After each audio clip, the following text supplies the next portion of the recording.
السلام علیکم۔ میرا نام ڈاکٹر الطاف حسن ہے۔ آج میں نماز کی اہمیت کے متعلق بات کرنا چاہتا ہوں۔ نماز دین اسلام کا سب سے پہلا اور بنیادی رکن ہے۔ نماز دین اسلام میں سب سے پہلے فرض ہونے والی عبادت ہے۔ ایمان لانے کے بعد بندہ مومن پر جو عبادت سب سے پہلے فرض ہوتی ہے وہ نماز ہے۔ نماز ادا کرنے سے بندہ مومن دراصل اس بات کا عملی ثبوت پیش کرتا ہے کہ وہ یقیناً ایک اللہ پر ایمان رکھتا ہے۔ اگر میں یہ کہوں کہ نماز توحید عملی ہے اور توحید کا عملی ثبوت ہے تو یہ بے جا نہ ہوگا۔ نماز کی اہمیت کا اندازہ ہم اس بات سے لگا سکتے ہیں کہ آپ صلی اللہ علیہ وسلم نے نماز کو دین اسلام کا بنیادی ستون قرار دیا کہ اگر نماز قائم ہے تو دین اسلام کی مکمل عمارت قائم ہے، اور اگر نماز کو ترک کر دیا جائے تو پھر دین اسلام کی عمارت کو برقرار رکھنا انتہائی مشکل ہے۔ آپ صلی اللہ علیہ وسلم نے اس بات کو یوں فرمایا: الصلاۃ عماد الدین، من اقامها فقد اقام الدین ومن ہدمها فقد ہدم الدین۔ نماز دین کا ستون ہے، جس نے نماز کو قائم کیا اس نے دین اسلام کی عمارت کو قائم کیا، اور جس نے نماز کو ترک کر دیا اس نے دین اسلام کی عمارت کو گرا دیا۔ نماز بہت اہمیت رکھتی ہے۔ اس کا حکم صرف آپ صلی اللہ علیہ وسلم کی شریعت میں نہیں، بلکہ جب ہم قرآن مجید میں انبیاء کرام کی تعلیمات کا مطالعہ کرتے ہیں تو معلوم ہوتا ہے کہ نماز کا حکم تمام سابقہ انبیاء کی تعلیمات میں ہمیں ملتا ہے۔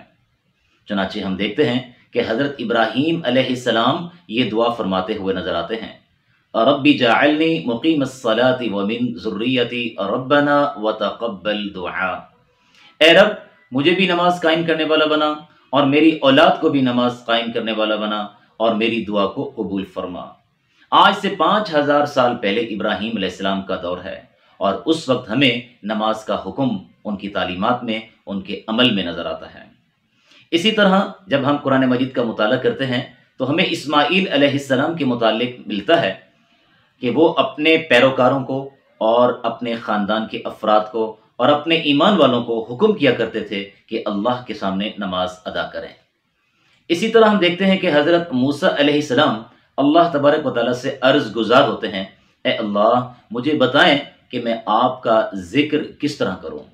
تو اللہ تبارک و تعالیٰ نے ان سے فرمایا: اقیم الصلاۃ لذکری، مجھے یاد کرنا ہے تو پھر نماز قائم کریں۔ تو اس کا مطلب یہ ہوا کہ نماز بہترین ذکر ہے۔ جب ہم اللہ کے سامنے نماز قائم کرتے ہیں تو پھر ذکر کی ایک بہترین شکل اختیار کرتے ہیں۔ اسی طرح ہم دیکھتے ہیں جب ہم قرآن مجید کا مطالعہ کرتے ہیں، لقمان علیہ السلام ایک برگزیدہ انسان تھے اور بہت ہی حکیم اور دانا تھے۔ ان کی حکمت اور دانائی کی بہت سی کہاوتیں اور مثالیں تاریخ میں مشہور ہیں۔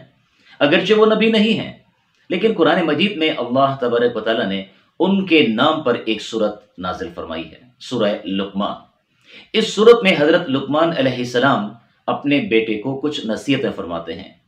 ان نصائح میں سے ایک نصیحت یہ ہے: یا بنیا اقیم الصلاۃ، اے میرے بیٹے نماز قائم کیا کر۔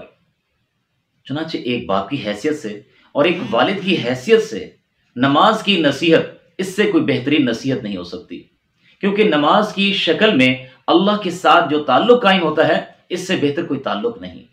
اور جب ایک نوجوان اللہ کے ساتھ اپنا تعلق استوار کرتا ہے اور نماز قائم کرتا ہے تو وہ یہ سمجھتا ہے کہ وہ اللہ کی نگرانی میں ہے۔ چنانچہ تعلیم و تربیت کے لحاظ سے نماز اس حوالے سے بہت اہم کردار ادا کرتی ہے۔ اسی طرح جب ہم قرآن مجید کا مطالعہ کرتے ہیں تو ہمیں شعیب علیہ السلام کے متعلق یہ ملتا ہے کہ ان کی قوم ان کو نماز کا تذکرہ کر کے طعنہ دیا کرتی تھی اور یوں کہا کرتی تھی: الصلاۃ تأمرک ان نترک ما یعبد آباؤنا۔ کیا تمہاری نماز تمہیں اس بات پر مجبور کرتی ہے کہ تم ہمیں یہ کہو کہ ہم اپنے آباء و اجداد اور اپنے پرانے لوگوں کے دین کو چھوڑ دیں؟ تو یہ نماز کا طعنہ دیا کرتے تھے۔ تو اس سے معلوم ہوتا ہے کہ شعیب علیہ السلام بھی اپنی قوم کو نماز کا حکم بھی دیا کرتے تھے۔ حضرت عیسیٰ علیہ السلام اللہ تعالیٰ کے ایک برگزیدہ پیغمبر اور شیر خارگی کا عالم اور اپنی والدہ کی گود میں ہیں، اور قوم نے ان کے کردار پر بہتان لگایا ہوا ہے۔